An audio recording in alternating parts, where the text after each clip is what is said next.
how do we keep helping the player that needs a little more forgiveness, a little more speed? So now we move to T200. T200, all right. Here we're introducing a little more technology. So we have our max impact system in here, which is all under the hood. Is that named after me? Oh, sure. Yeah. Partially, yeah. It also is Marnie's initials. So, I mean, yeah, I've been accused of that too. Under the hood here, there's three things that make up max impact. So there's a structural support, which houses a polymer core, and we have what we call the L-face. It's a face insert made of that spring steel that we talked about earlier, that SUP10. The face gives you speed. The core controls that speed and also controls the sound. And less ting is? Less ting. Okay. And then the structural support, kind of ties it all together into the body, right? So, and then what you see on the back here as well, you'll notice that this is an engineered polymer back here. So what used to be metal is now a polymer. So that allows us to free up more weight and place it to even more tungsten in this club, so we can get that CG down, get that MOI up by pushing it out, out to the heel. Again, I mean, because I haven't hit it yet, I'm just shocked at what it looks like. They all look like you mentioned, just so similar. This top line might be a shade thicker overall than the other one, but it's like by a millimeter. Right. Still going for, a look that you guys would say, hey, it looks pretty darn good. It looks really good. Yeah, we'll actually end up having some of these in play on tour. I bet. And now when we started with T100, we were at like 85-ish grams of tungsten there. And then we went to T100S, we moved up into the 90s. Now you're in 100+ grams of tungsten on average. There's that launch. Now we're covering close to 90. Is it really? Yeah. It's so soft too, like it doesn't look like it's going forever. Well, and the cool part is not spinning more than yours, it's just launching higher. Yeah.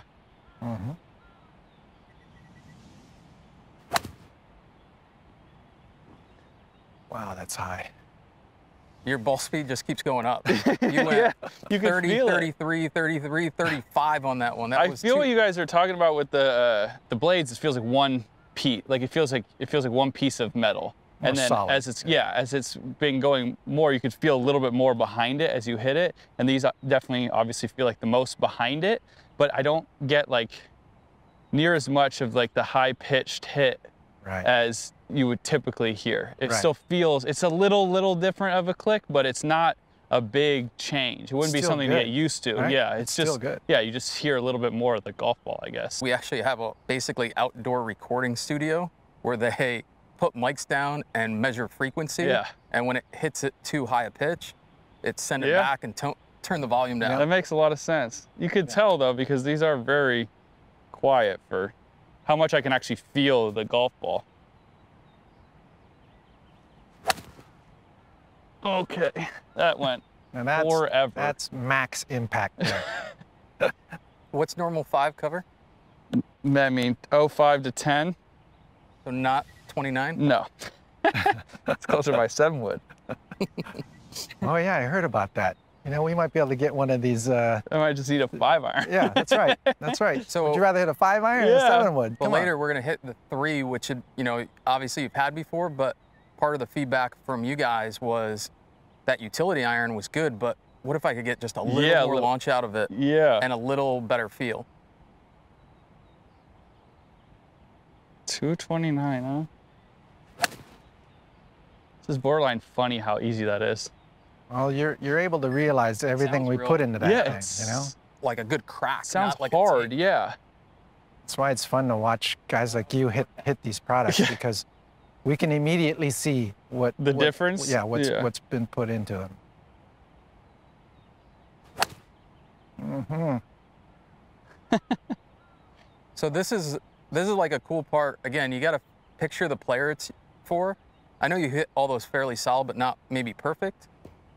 146.8, 145.9, 145.7 ball speed, unreal. And they're coming out at the same height and basically carrying the same. That's wild. All right, we'll do one more because you're hitting them all exactly the same. There's only so much screenshots we can do.